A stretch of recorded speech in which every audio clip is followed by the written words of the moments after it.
Italian liners are often overshadowed by the British, French and German rivals, but after World War II, a conflict-weary Italy was determined to return to the world stage. Most of its merchant fleet had been destroyed, yet in 1953, Italy launched a ship that was pure style and elegance, Andrea Doria.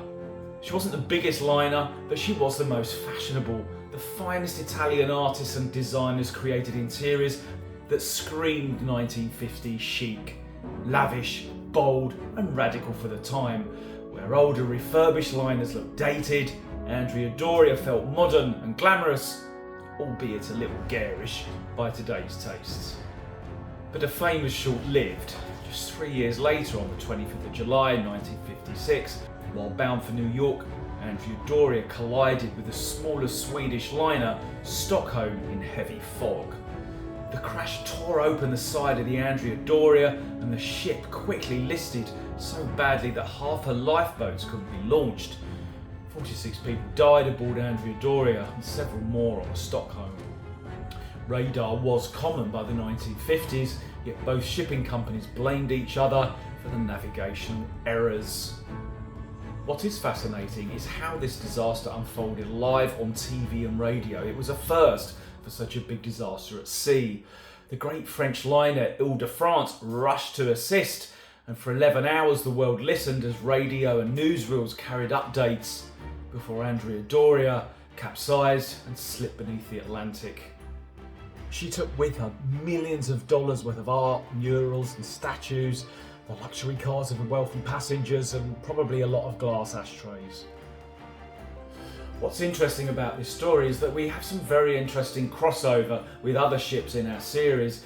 There's an eerie Hollywood twist too. A few years later, the film The Last Voyage used the real Ile-de-France, the very ship that had saved Andrea Doria's passengers, as a floating movie set. This disaster film borrowed heavily from the real calamity, with a storyline about passengers trapped in mangled cabins, but unlike the movie's neat, sugar-coated happy ending, one woman never made it out alive from the twisted steel trapped in her cabin. But this story isn't just about material loss or cinematic retelling, it's about people, and among the passengers was the DeSandro family emigrating to America. Survivors of the family shared with us their memories and photographs, and their heartbreak at losing 3-year-old Norma DeSandro in the tragedy.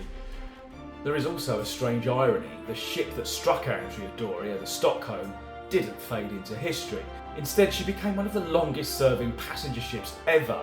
She was rebuilt, reconfigured, renamed, and sailed for over 7 decades before finally being scrapped in 2025. As for the Andrea Doria, she still lies on her side in 240 feet of cold Atlantic water. The wreck is infamous, so dangerous that over a dozen divers have lost their lives trying to explore her. The Andrea Doria remains more than just a shipwreck. She is a symbol of postwar ambition, a cautionary tale of overconfidence at sea, and a human tragedy still echoes today.